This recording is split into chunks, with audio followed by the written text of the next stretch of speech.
আজকে তোমাদের মেকআপের প্যাকেজিং, মেকআপের কোয়ালিটি এবং মেকআপের বুকিং সম্পর্কে একটু আলোচনা করব। আসলে মেকআপ মানে সব সেম এটা নয়। মেকআপ নামটা হতে পারে একই, কিন্তু প্রত্যেকটা মেকআপ ডিফারেন্ট টাইপস অফ। এটা ছিল আমার নভেম্বর মাসের ফার্স্ট ব্রাইড, 20 নভেম্বর জন্মদিন, এঙ্গেজমেন্ট অনেক সাজিয়েছি, কিন্তু ব্রাইড আজকে 20 তারিখ। ব্রাইড কিন্তু খুব মিষ্টি ছিল এবং শান্ত স্বভাবের ছিল, আর তার লেহেঙ্গাটা কিন্তু ভীষণ সুন্দর ছিল। আচ্ছা, তো যে কোয়ালিটি নিয়ে আমি তোমাদের সঙ্গে কথা বলবো, ভেরি সিম্পল ভাবে বোঝাই। আমি একজন মেকআপ আর্টিস্ট, আর আমাকে একটা ক্লায়েন্ট বুকিং করেছে, প্লাস তার বিয়ের দিনে আমাকে পেয়েছে, কিন্তু রিসেপশনের দিন পাইনি।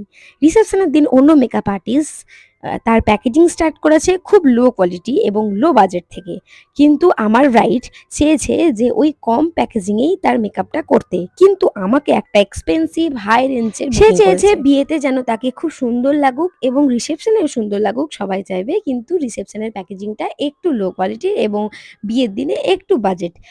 এখানে একটা কথা বলার আছে, যে মেকআপ আর্টিস্টকে রিসেপশনের দিন বুকিং করেছে সে কিন্তু দুর্দান্ত সাজায়, এবং আমাকে যখন বুকিং করেছে ব্রাইডে, সেও কিন্তু দুর্দান্ত সাজায়। দুটো মেকআপ আর্টিস্টই খুব ভালো সাজায়।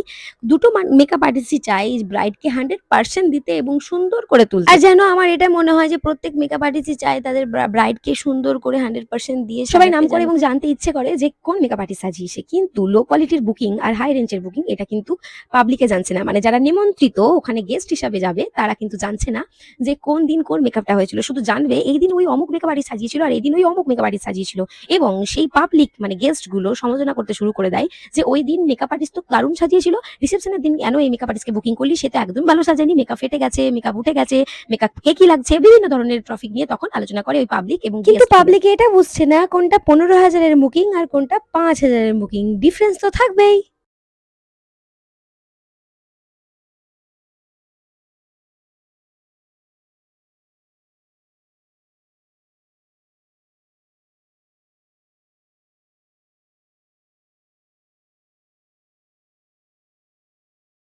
ব্রাইড কেমন আই মেকআপ করবে বুঝতে পারছিল না। লাস্ট টাইম ডিসাইড হলো যে ম্যাট সে লুক চাই এবং তার মধ্যে একটু সিমারি থাকবে। তো সেটা আলোচনা করে করতে শুরু করে দিলাম। আমি প্রত্যেকটা ব্রাইডের প্রত্যেকটা জিনিস জিজ্ঞেস করে আলোচনা করেই কিন্তু স্টার্ট তাই বেশি, বেশি বুঝে ফেলা, ভোজ খেতে যাওয়া সেইসব গেস্টদেরকে বলবো অবশ্যই মেকআপ নিয়ে আপনারা সমালোচনা করুন এবং খুঁটিনাটি দেখার চেষ্টা করুন। কিন্তু তার আগে আপনাকে জিজ্ঞেস করতে হবে তার বাজেট কত ছিল এবং সে কত টাকার প্যাকেজিংয়ে সাজটা বুকিং করেছে। মেকআপ আর্টিস্টদের সবকিছু তো হাতের মোয়া নয় যে ৫,০০০ টাকার মেকআপ চাইবে এবং তাকে ১৫,০০০ টাকার প্রোডাক্ট দিয়ে সাজিয়ে দেবে, কখনোই সম্ভব নয়। আজকে আমার ক্লায়েন্টটা ভীষণ ভালো ছিল এবং তার প্যাকেজিং ছিল নন এইচডি, এবং সে আমার কাছে প্রেস অন নেলস নিয়েছিল, কিন্তু তার বিয়ের দিনে লাগানোর সময় পায়নি, তাই আমি লাগিয়ে দিচ্ছিলাম। আর সেখানে একটু লাইভ